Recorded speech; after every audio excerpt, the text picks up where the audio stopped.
Hi Virgo, kamusta kayo? Hope you're all doing well and welcome to 1111 Pinoy Tarot. This is a general reading, not a one-to-one, so hindi po lahat ay makaka-resonate. Just take what resonates for you and leave the rest, yung mga hindi para sa'yo. Please subscribe, like, comment, and share. And please tap the bell for updates from this channel. Maraming salamat sa inyo Virgo. Tingnan natin kung ano yung mga paparating na energies and messages for you for the month of November 2024. November 2024. Okay, we have the Eagle. Yeah, for some of you, you are obsessed about advancement, about career, or about success. Merong toxicity in your situation, sa relationship man to, or sa inyong personal life. For some of you, toxic attitude, no? Yeah, meron kayong mga kailangan baguhin, no? Sa sarili mo man, or sa inyong sitwasyon, okay? Or sa inyong environment, okay? Yeah, yung iba sa inyo, you are all overly focused on material wealth or success, okay? Yeah. Okay. Yung iba sa inyo, merong overindulgence, no? Overspending. Okay? So, moderation is needed. Merong materialism dito. Okay? When it comes to, sa relationship, parang merong someone na toxic sa inyo, no? Or you are obsessing over an ex. Okay? Yung parang hindi kayo maka-let go. Okay? So, tingnan natin.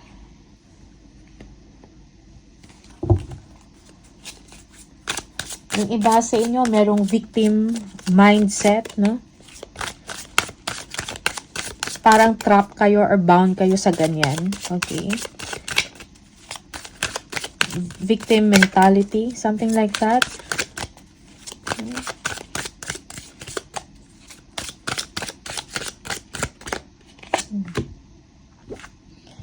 Okay. So, merong pagpaplano, no, na mangyayari sa inyo, sa sitwasyon ninyo, okay, with a partner or maybe for some of you, colleagues, no, yung iba sa inyo, if this is about work, upper managements, like merong planning or discussion, no, mapigyan ng solusyon kung ano yung problema, okay, merong upgrade, cooperation is needed, okay. Six of Cups, you're thinking about maybe you are missing someone or you're thinking about your family na nasa ibang bansa or your family in a province, something like that. Okay. Yeah. You are dealing with kids for some of you. Okay. You're thinking about yung kapakanan ng inyong anak or maybe a parent, something like that. Okay. Okay, we have the Justice, and then we have the Ace of Swords. Fair judgment, harmony, and balance is needed for the month of November para sa inyo Virgo, okay? May mga challenges dito, okay? But kailangan mong maging strong, no? Kailangan ng inner strength for you. Let go of negative thoughts, no? Of toxic mindset, no, or mga self-limiting beliefs. Let go of that. Okay, tingnan natin.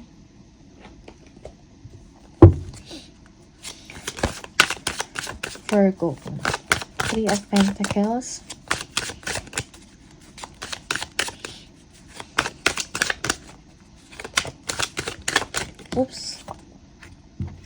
the Emperor. Okay, planning for the future. Planning para sa future ninyo na stability and security. Okay, yung iba sa inyo, you're thinking about a house, a construction, or buying a house, something like that. Okay, merong pagpaplano dito para sa future, pang long term. Okay, the Chariot, yung iba sa inyo, magkakaroon kayo ng courage and the drive and the willpower to do it. Okay, follow your dreams. Kung anong gusto ninyong gawin, yung dinidesire ninyo, you will be pursuing it. Okay? I think kailangan lang dito sa inyo is disiplina and willpower, no? to take action. Yeah. It is time to take action, Virgo. Careful planning is needed. Okay, for some of you, yeah, you're thinking about an opportunity. Yeah, merong invitation sa inyo to travel or to transfer for some of you. The Chariot, no? Merong movement. Okay, so again, merong planning dito about the future, about stability, about security, travel, transfer, okay? Opportunities. Yeah, merong someone dito na nang bibigay sa inyo ng, you know, an offer or, yeah, or invitation ito. Okay? Six of Cups, tingnan natin.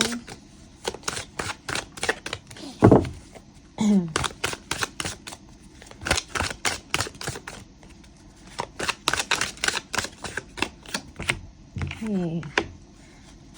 Family.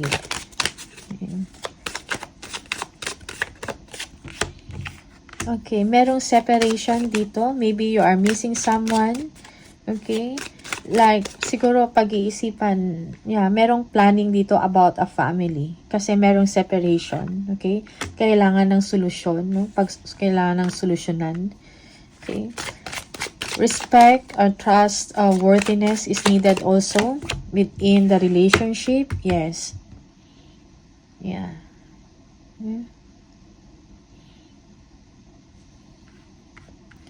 For some of you, merong disappointment about sa family dynamics, no, in the relationship.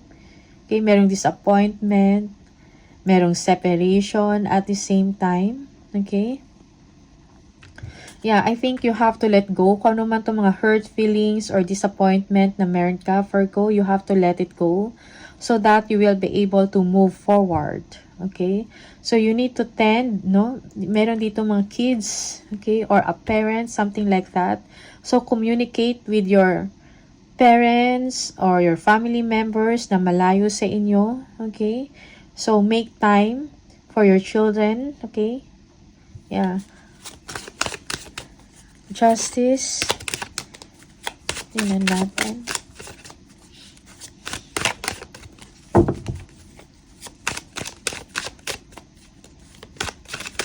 Justice.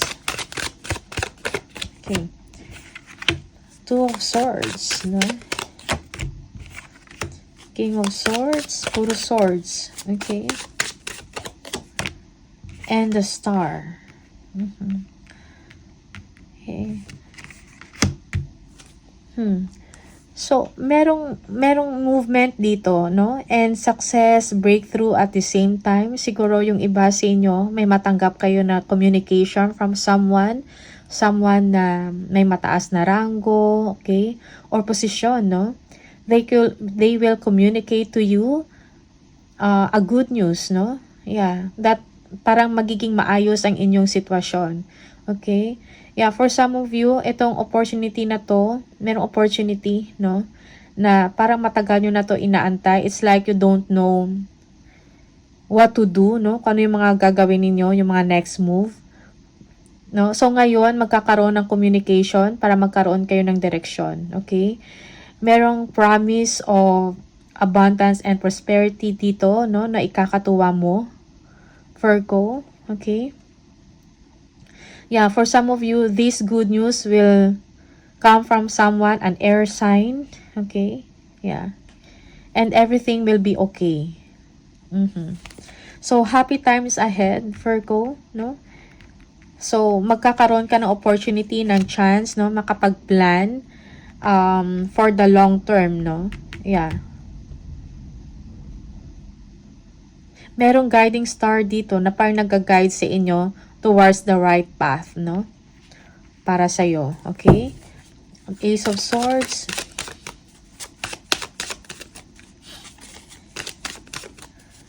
Yeah, magkakaroon dito ng fairness and balance, no? And justice also. Tingnan natin. Ace of Swords. Ano to? Death. Okay. major change, no? A new direction, a travel, a relocation, no? Change of address, change of career. Okay?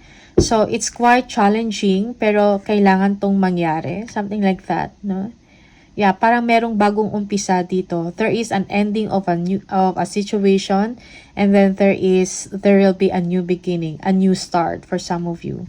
Yeah, so Judgment, it's a wake-up call, no, to make a change for you, Virgo. Maybe you have been assessing, no, nag-evaluate ka ng inyong sitwasyon, ng sarili mo, about an opportunity, okay? And it's time for you to make a change, no?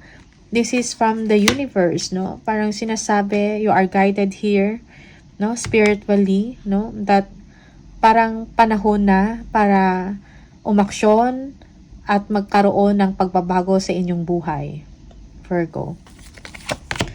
Yeah, okay. There will be a reunion, a celebration, a gathering, okay? Yeah. Okay. So, merong get-together dito. Yeah, yung iba sa inyo, it's time to celebrate, no? Or to have fun, no? Connect with your friends, no? With your family members, okay? Yeah, meron dito ikaka-celebrate. Okay? Kung ano man tong new beginning sa inyo or success, no? Yeah, breakthrough na to, no? It is worth to be celebrated, okay? It calls for a celebration, kumbaga. Yeah. So, siguro in the past, things had been difficult, no? Na para bang ang tagal ng isang sitwasyon, no? Para ang tagal umusad. But now, justice will come. There will be good news, no? Magkakaroon ng balanse, no? Sa inyong pamumuhay, sa inyong sitwasyon. Okay? This will make you happy, no? And then, merong fulfillment dito. It's like magkakaroon ng kaliwanagan ang inyong sitwasyon. Merong emotional fulfillment, prosperity, and abundance. Like, after some dark times, no? Parang tiyempo na for you to succeed. Okay? It's time to succeed. It's time to experience success and victory. Okay? Tingnan natin. So, I think, yeah, for some of you, you are obsessing over this advancement, no, or opportunity. So, you need to let go, no? Most especially kung meron kayong mga attitude na, you know, maybe you are overthinking, no? So, I think you need to let go, okay? So that something new can come in, no? So, para papasok yung blessings. Kasi blessing blocker din kasi yung minsan masyado kang nag-iisip, no? Lalo na kung negative, parang puro na lang negative. So, hindi makakapasok yung swerte or good vibes or good energy sa inyo. Tingnan natin yung ego. Yeah, okay. Yeah, for some of you, you are disappointed of your situation, no? You feel na parang wala ng solusyon or pagbabago sa inyong sitwasyon. Yes. Okay. So, King of Pentacles. So wag kang malungkot, no? Kasi lahat ng mga disappointment, lahat ng mga problema or concerns, may solusyon yan. Okay? It's just that maybe nag-overthink ka lang about sa kawalan, no? About kung ano man yung nawala, okay? Siguro nakafocus ka doon.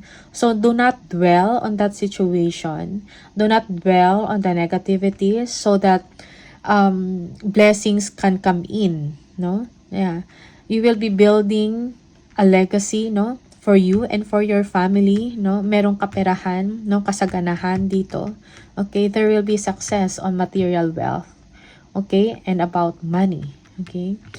Yeah, may mga opportunities na darating na magbibigay sa inyo ng taginhawaan, kumbaga, sa pamumuhay. Alright? Tingnan natin.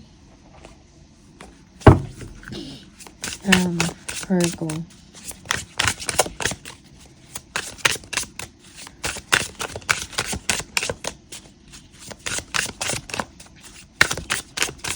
Virgo. Okay. Home-based. Home is the harbor of the soul. It is the safest place you can be. Change your environment. Yeah, for some of you, you need to declutter, no? Or kung meron kayong mga kailangang linisin or baguhin dyan, okay? So, do it. Yeah, for some of you, change your environment.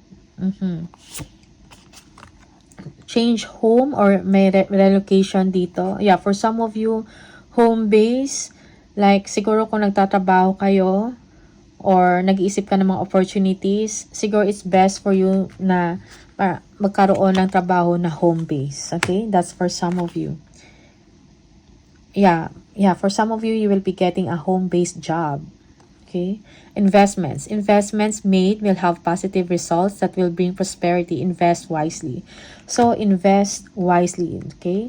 Don't waste your money or resources to unnecessary things. Okay? Yeah. And we have wisdom. Insight into the nature of physical object gives you foresight. Use your best judgment. So, in whatever situation you are right now, so use your best judgment, no? Para sa inyong sarili, okay? Or para sa family mo. Okay? You know better, no? Of your situation. Okay? Listen to your intuition, your gut feelings, no? Trust them. Okay? Virgo.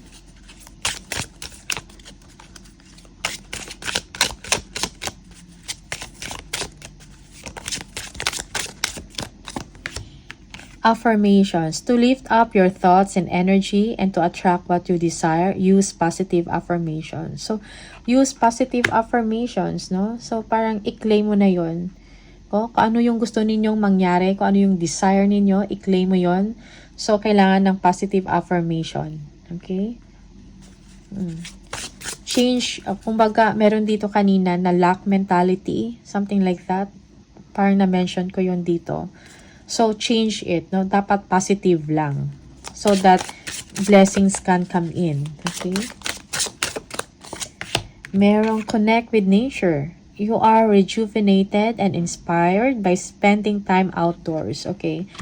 Spending time outdoors, no? Lumabas ka, like park, mall, no? Para mabago yung isip, no? Yung mabago yung isip mo.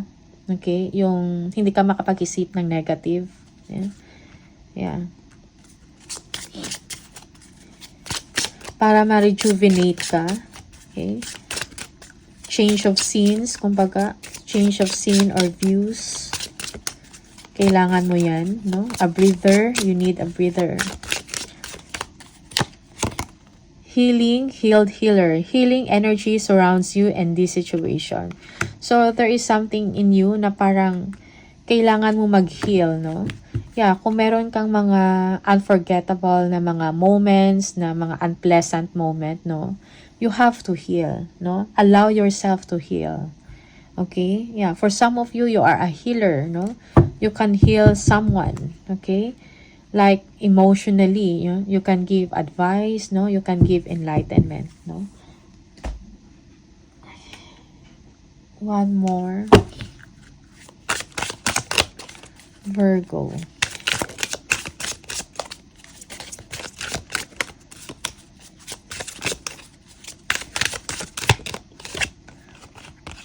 Make it your mission to accept all parts of you, the good and what you perceive to be your imperfections. Don't look for any outside validation. It's already within you. Once you realize your true beauty and potential, you will never doubt yourself again. Okay? So, believe in yourself, no?